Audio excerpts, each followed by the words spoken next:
Hi everyone, let's talk about Vikings that I've just finished we just finished a two-player playthrough for. You see Rach and I battle it out to get the best lands and the most Vikings and all of that good stuff. So another fantastic game from Michael Kiesling, whether he's working with Wolfgang Kramer or off on his own designing amazing things like I mentioned at the end of the playthrough, like Sansuchi, like Heaven and Ale, like Riverboat.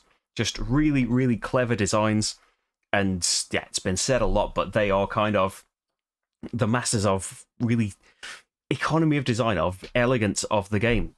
The game is so simple. Basically, you are taking a Viking and a tile. That is it, and paying the cost that is next to the wheel. There are other wrinkles that can be introduced, like you don't have to play this progress version. You don't have to have any of these bonus tiles. You can just play it like that. So you are just thinking about the cost you are paying, the zero cost restriction, where you can only take this if it's either the only one left.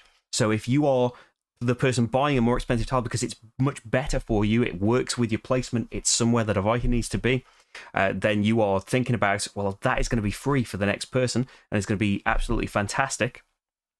So you're thinking about that, but also you can go the way of, and it's a lot easier to do in the base game, you can go the way of just spending your money, of having just nothing left. If something comes up that you really want to buy, you can, if you're desperate to, spend points as money. But you just keep taking the free tiles. If you've got no money, yeah, I'll have that, I'll have that, I'll have that. You're getting no choice in it, and that can mess you up. But you can go that way. But in the progress version, which is the way that I'd always play it, you are torn between wanting to save all of that money, having that choice, getting the perfect things for you when they're out there, but also these powers tempting you all the time of, well, all of my goldsmiths are worth an extra 2 coins for the rest of the game, and I've got a few already. I could be rich, and money can translate to points at the end of the game, or all of a certain worker. If they come out early and you get them, you've kind of got a target on you that people know that you really want those things, but also it can be giving you more direction as you go through it. It's great that it's you can have all of that stuff out if you want a more simple thing, but yeah, it just works so fantastically. And the restrictions in the tile laying, just it's basic. It's just you need to be able to continue the island or go adjacent.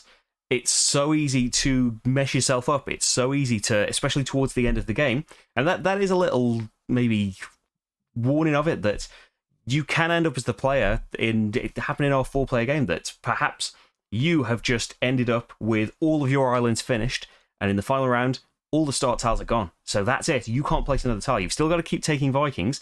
Hopefully you've got empty spaces and boatsmen that you can bring them out with. But yeah, you are throwing all of those tiles away at the end and getting more people that you need to feed. It's kind of, be aware and leave yourself gaps and don't finish off all of your islands and stuff. But yeah, it depends what comes out, doesn't it? And in what order. And you are always thinking about, well, I want the most finished islands. I want to save all of the boatsmen and all of that stuff.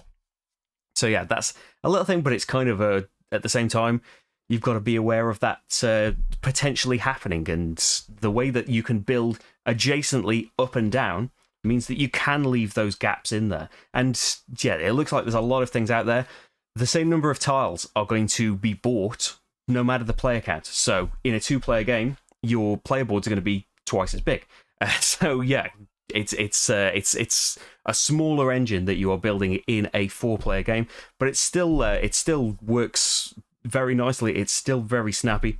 I have to say that, like a lot of things, I think 2-player is my favorite way of playing it. It's just really snappy back and forth with it, and you are thinking that okay, so if I buy this thing, that makes that free for them, but if they buy that, they make the perfect thing free for me because it's coming right back to you.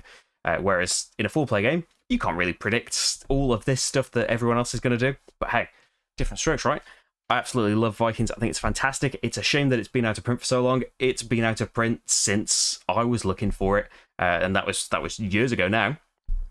I got it off the Geek Market, though. It's worth a look on Board Game Geek to see who's got it and where, and have a look on eBay. That's how I would have got mine way back when. It would be lovely if it could get reprinted. I don't think it needs any...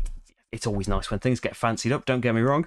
But yeah, just as it is, it would be nice to be available in. It's available again. It's absolutely fantastic. And yeah, I hope you watch the playthrough and see what you think for yourself. Never mind all of my rambling. I love Vikings though, and that's that. Bye everyone.